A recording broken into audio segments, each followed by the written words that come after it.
Nobody wants to tell you the truth about building wealth after 40 because it makes people uncomfortable. It doesn't sell well. It doesn't sound empowering at first. And it doesn't fit into neat slogans or social media posts. But the truth is simple and unavoidable. You have less time. You have more to lose. And the rules that work for a 5-year-old can quietly ruin you. The financial industry doesn't like this truth because it complicates their sales pitch. It's much easier to give everyone the same advice, regardless of age. Take risk. Stay aggressive. Chase growth. Think long-term.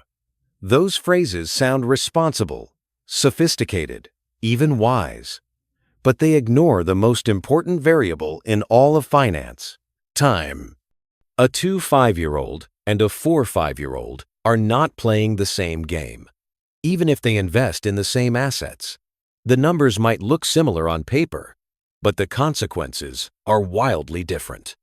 When you're young, mistakes are painful but survivable. When you're older, mistakes compound in the wrong direction, and recovery becomes brutally difficult. This is not about fear. It's about arithmetic, and arithmetic is merciless. A 5-year-old who loses 50% of their portfolio has something far more valuable than money. They have decades of future earnings, decades of compounding, decades of optionality. They can change careers, start businesses, take risks, recover slowly without panic. Time is an asset they barely notice because they have so much of it. A 5-year-old who loses 50% of their portfolio is in a fundamentally different situation. They might still be earning well, but their margin for error is thinner than they realize. They are closer to retirement than they feel. Their obligations are larger, their responsibilities heavier, and their psychological tolerance for loss is lower, whether they admit it or not. The math doesn't care how confident you are. The market doesn't care how smart you think you are. Time doesn't negotiate. Most people dramatically underestimate how destructive losses become as they age. They think in percentages instead of consequences. They say things like, "Markets always come back," or "I'll just wait it out," or "It's only temporary." Temporary is a luxury of youth. Here's the math most people never bother to calculate. If you lose 40% of your money, you don't need a 40% gain to recover. You need a 67% gain just to get back to even. Lose 50%, and you need a 100% gain. Lose 60%, and you need 150%. The curve gets steeper the farther you fall. This isn't pessimism. This isn't opinion. This is simple arithmetic.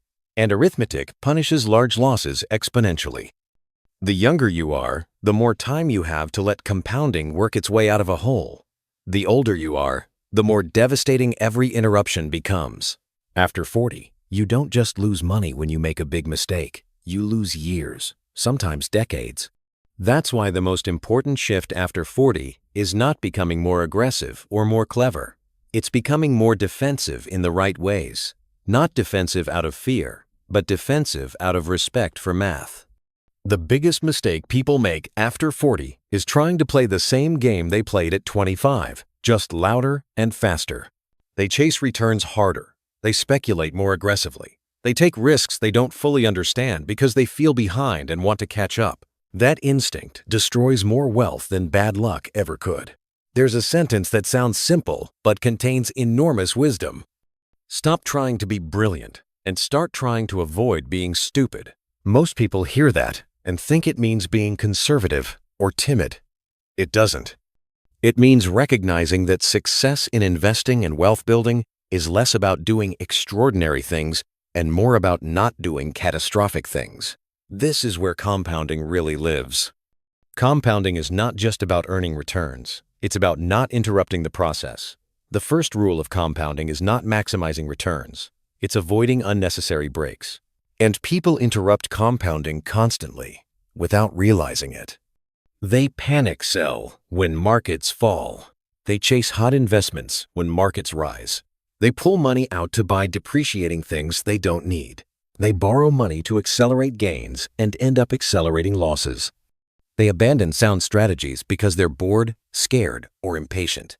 Every interruption costs time, and time is the one thing you cannot replenish after 40. People love to look at charts showing how $1 grows into $10 or $100 over decades. What they don't see are the countless invisible failures where compounding was interrupted by a single emotional decision. One bad year, one moment of panic, one burst of overconfidence. The big money is not made in buying and selling. The big money is made in waiting. Waiting is excruciating for most people because it feels like inactivity. It feels like falling behind. It feels like doing nothing while everyone else seems to be making moves. But waiting is where compounding actually works. After 40, patience becomes a competitive advantage. There's a powerful mental model that helps clarify all of this. It comes from an old mathematician who solved difficult problems by flipping them upside down. His rule was simple: invert. Always invert. Instead of asking, "How do I get rich after 40?" ask, "How do people reliably destroy themselves financially after 40?" This inversion removes fantasy and forces clarity. When you look at wealth destruction instead of wealth creation, patterns jump out immediately. The same mistakes appear again and again across different industries, income levels, and intelligence levels. The people who succeed long-term are not necessarily smarter. They just avoid the same obvious disasters. There's an old line that sounds humorous but contains deep truth. All I want to know is where I'm going to die, so I'll never go there. That is inversion in action. If you know what ruins people, you can avoid it. And avoiding ruin is far more important than chasing brilliance, because a string of good decisions multiplied by one catastrophic mistake equals 0. After 40, you cannot afford zeros. The first guaranteed method of financial destruction is borrowed money used for investing, margin, leverage, home equity loans to buy stocks, financing speculation. Borrowed money is how intelligent people destroy themselves. It gives the illusion of sophistication and control. It makes small gains look impressive. It flatters the ego, and it hides risk until it's too late. History is littered with brilliant minds who collapsed under leverage. People with Nobel Prizes, elite credentials, decades of success. They weren't stupid. They were overconfident. The problem with leverage is not that it fails often. It's that when it fails completely. A small chance of catastrophe is always present when your assets are pledged to someone else. Always. And after 40, catastrophe is unacceptable because you don't have the runway to recover from it. The second guaranteed method of destruction is spending more than you earn. It sounds trivial, but it's devastating in practice. Consumer debt compounds against you relentlessly, every month, without mercy. The person who spends slightly less than they earn lives in a different universe than the person who spends slightly more. The difference looks small early on, a few $100s here or there. But over 20 years, one person has flexibility and dignity. The other has anxiety and obligation. Debt removes optionality. And optionality is what saves you when life changes. The third method is unreliability. People don't think of reliability as a financial trait, but it's one of the most valuable assets you can possess after 40. Wealth flows through trust, promotions, partnerships, investments, referrals, opportunities.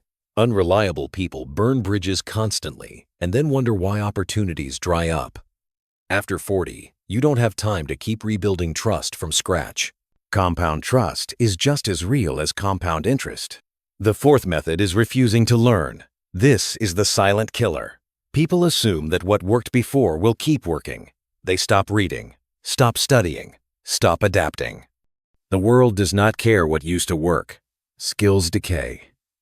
Industries change. Knowledge expires. The people who build wealth later in life are learning machines. They never stop expanding their understanding. The fifth method is emotional decision-making. Panic, greed, fear, euphoria, anger. These emotions override logic and lead intelligent people into sophisticated self-destruction. High IQ without emotional control is not an advantage. It's a liability. That is the recipe for failure. Once you understand what to avoid, you can begin building something durable. But knowledge alone isn't enough. Psychology gets in the way. After 40, 3 psychological traps destroy more wealth than any recession. The first is comfort. You've built a life, a routine, a lifestyle, and your brain becomes obsessed with protecting it. Loss aversion kicks in. You avoid change, not because it's wrong, but because it's uncomfortable. Comfort turns into stagnation quietly. The second trap is fear that it's too late. This fear freezes people. They convince themselves that effort no longer matters, that opportunity has passed, that starting now is pointless. This is denial, masquerading as realism. The third trap is self-pity. It feels justified. Life hasn't been fair. But self-pity destroys agency. It turns you into a passenger in your own life. The people who build wealth after 40 are not those who avoided hardship. They are the ones who refuse to let hardship define them. This is where part 1 ends. Because once you understand the arithmetic, the traps, and the mistakes, the next question becomes unavoidable. What actually works? That's where we go next. Why smart people fail, and what actually works after 40. If intelligence alone were enough, there would be far fewer broke professionals in their 40 seconds, 50 seconds, and 60 seconds. There would be fewer doctors living paycheck to paycheck, fewer executives with impressive titles and empty accounts, fewer highly educated people terrified of retirement. But reality tells a different story. Some of the most financially fragile people you'll ever meet are also some of the smartest. High IQ, advanced degrees, impressive resumes. And yet, when you look under the surface, their financial lives are unstable, fragile, and constantly one bad break away from disaster. This isn't accidental. It isn't bad luck. And it isn't unfair. It's structural. The uncomfortable truth is that raw intelligence does not protect you from financial failure. In many cases, it actively contributes to it. Smart people have a dangerous advantage. They are very good at explaining things to themselves. They can rationalize almost anything. They can construct elegant arguments for decisions that are emotionally driven, poorly thought out, or wildly risky. They don't just make mistakes. They make convincing mistakes. And the older you get, the more expensive those mistakes become. After 40, the game shifts from discovering what's possible to protecting what's already been built, while positioning yourself for a smaller number of high-quality opportunities. This is where temperament begins to matter more than brilliance. Let's talk about why.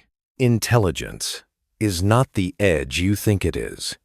People love to believe that intelligence is the ultimate advantage, that if they just understand things deeply enough, they can outthink risk, outmaneuver markets, and sidestep consequences. But intelligence has a dark side. The smarter you are, the easier it becomes to believe that the rules don't fully apply to you. You start thinking in exceptions. You convince yourself that your situation is unique, that you see angles others don't, that your insight offsets risk. This is how intelligent people talk themselves into leverage.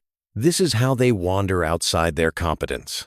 This is how they mistake confidence for understanding. The person with a more modest intellect often behaves better financially for one simple reason. They know their limits. They stay within what they understand. They avoid complexity they can't explain. They don't assume that being good at one thing makes them good at everything. That humility is not weakness. It is a form of intelligence itself. Overconfidence is the silent killer after 40. It doesn't arrive loudly. It creeps in through success. You've done well in your career. You've solved hard problems. You've managed teams, projects, maybe even businesses. And slowly, without noticing, you start believing that competence is transferable everywhere. It isn't. Which brings us to one of the most important concepts you can internalize if you want to build wealth later in life.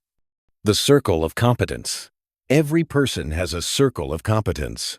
Inside that circle are things you truly understand at a deep operational level, not things you've read about, not things you've heard others explain. things you understand well enough to make good decisions under pressure. Outside that circle is everything else. The size of your circle matters far less than knowing exactly where its edges are. Most financial disasters after 40 come from people stepping just slightly outside their circle and convincing themselves they're still inside. They mistake familiarity for mastery. They confuse exposure with expertise. You might be excellent at running a company and terrible at evaluating investments. You might be great at your profession and clueless about macroeconomics. You might understand real estate deeply in one city and not understand it at all in another. The danger is assuming that success in one domain automatically grants competence in others. After 40, you've lived long enough to know where you've actually succeeded. That history is your map. Your wins tell you where your competence lives. Your losses tell you where it doesn't. Ignoring that map is expensive. The smart play is not to expand your circle aggressively. It's to defend it ruthlessly. To say no to things that sound exciting but sit outside your understanding. To avoid games where other people have a structural advantage over you. You don't need to play every game. You only need to play the ones where you're not the sucker. Strategic humility is one of the most powerful advantages you can develop after 40. It's not about thinking less of yourself. It's about thinking accurately about yourself. People who fail later in life don't usually fail because they were ignorant. They fail because they were arrogant about what they knew. Why learning never stops paying. One of the most dangerous sentences a person can say after 40 is, "I already know how this works." That sentence is often wrong, and when it is, it's devastating. The world changes, industries transform, technologies shift, regulations evolve. What worked a decade ago may quietly stop working today. And the worst part is that the transition often looks smooth right up until it breaks. The people who continue building wealth later in life share one trait almost universally: they never stop learning. This isn't about formal education. It's about curiosity, reading, studying, observing, asking questions, challenging assumptions, staying mentally flexible. In decades of observation, there's a pattern that shows up again and again. Wise people read constantly, not occasionally, not when they have time, constantly. They read when others watch television. They read when others scroll. They read when others say they're too busy. And over time, this compounds. Learning compounds just like money does, slowly at first, almost invisibly. Then suddenly, you see connections others miss. You recognize patterns earlier. You avoid traps more easily. You adapt faster when conditions change. After 40, continuous learning is not optional. It is a survival skill. The knowledge that made you successful at 30 will not carry you safely to 60. It must be updated, refined, and sometimes discarded entirely. People don't fall behind all at once. They fall behind gradually. Then, suddenly, the moment you stop learning is the moment you start declining, whether you notice it or not. Rationality beats intelligence. If intelligence were the key variable, the world would look very different. What actually separates long-term success from long-term failure is not how smart you are, but how rational you are. Rationality is not about being cold or emotionless. It's about making decisions based on evidence rather than impulse, ego, or wishful thinking. A rational person does a few things consistently. They change their mind when the facts change. They ask, "What if I'm wrong?" They seek out information that contradicts their beliefs. They don't confuse confidence with certainty.